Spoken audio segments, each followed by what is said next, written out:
बिहार चुनाव के नतीजों ने यूपी की राजनीति में एक नई हलचल पैदा कर दी है, क्योंकि जब भी बिहार में कोई बड़ी सियासी लहर आती है, उसका असर सीधे यूपी पर पड़ता है। इसी वजह से अब लोग ये समझना चाहते हैं कि आखिर 2027 के यूपी चुनाव में बिहार के नतीजे कैसे असर डालेंगे। सबसे पहले बात करें बीजेपी की, तो बिहार में एनडीए की जीत ने यूपी में बीजेपी कार्यकर्ताओं के बीच नई ऊर्जा भर दी है। वजह साफ है, जब पड़ोसी राज्य में आपका गठबंधन बड़े अंतर से जीतता है, तो इसका मनोवैज्ञानिक असर आपके संगठन और कार्यकर्ताओं पर भी पड़ता है।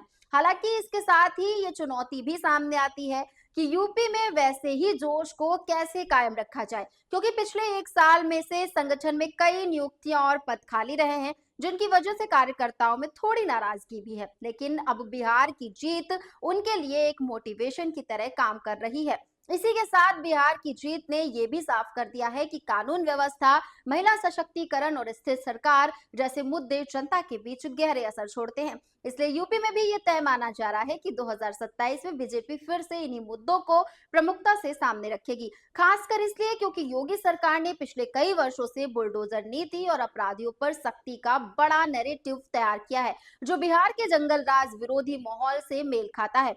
इसी वजह से बिहार के परिणामों को यूपी में बीजेपी के फायदेमंद माहौल का संकेत माना जा रहा है। दूसरी ओर जब हम सपा की बात करते हैं, तो तस्वीर थोड़ी चुनौतीपूर्ण दिखाई देती है।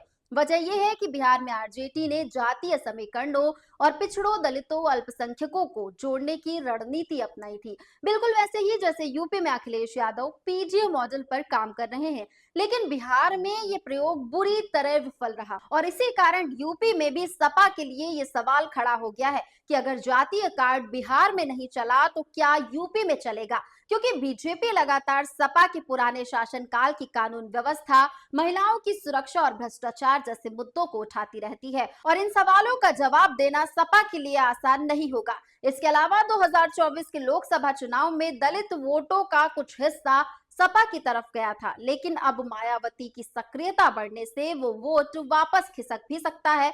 ऐसे में सपा का पीजीए वाला समीकरण कमजोर भी पड़ सकता है, और कांग्रेस की बढ़ती सक्रियता भी सपा के लिए एक नई चुनौती बनकर सामने खड़ी हो रही है। अब अगर बात करें एनडीए के छोटे सहयोगियों की, जैसे अपना दल, सुभा सपा और निषाद पार्टी, तो बिहार ने इन्हें एक और बड़ा सबक दिया है। बिहार में जेडीयू और बीजेपी ने कैसे 20 साल बाद भी तालमेल बनाए रखा है और एकजुट रहकर चुनाव जीता। ये यूपी के सहयोगी दलों के लिए एक स्पष्ट संकेत है कि बार बार अलग राग अलापने वाली राजनीति मतदाताओं के सामने गड़बड़ संदेश देती है। इसलिए 2027 में अगर ये दल अपनी प्रासंगिकता बनाए रखना चाहते हैं, तो उन्हें एकजुट होकर ही आगे बढ़ना होगा। बिहार चुनाव में महिलाओं की बड़ी भूमिका रही है, और ये एक ऐसा फैक्टर है जो यूपी में भी बड़ा असर डाल सकता है, क्योंकि बिहार में महिलाओं ने कानून व्यवस्था, शराबबंदी स्कीम्स और सुरक्षा को लेकर भारी समर्थन दिया, और यूपी में भी उज्ज्वला, कन्या सुमंगला और मिशन शक्ति जैसी योजनाओं ने महिलाओं को बीजेपी की तरफ जोड़ा है। इसलिए ये माना जा रहा है कि 2027 का चुनाव महिला वोट बैंक पर काफी हद तक निर्भर करेगा। अब अगर सभी पहलुओं को एक साथ जोड़कर देखें, तो बिहार ने यूपी के लिए कई संदेश छोड़े हैं।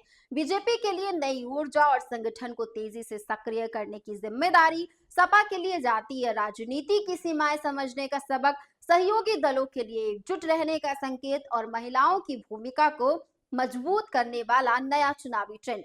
यही वजह है कि कहा जा रहा है कि बिहार का ये चुनाव सिर्फ बिहार की राजनीति नहीं बदलेगा, बल्कि यूपी के 2027 के चुनाव को भी गहराई से प्रभावित करेगा।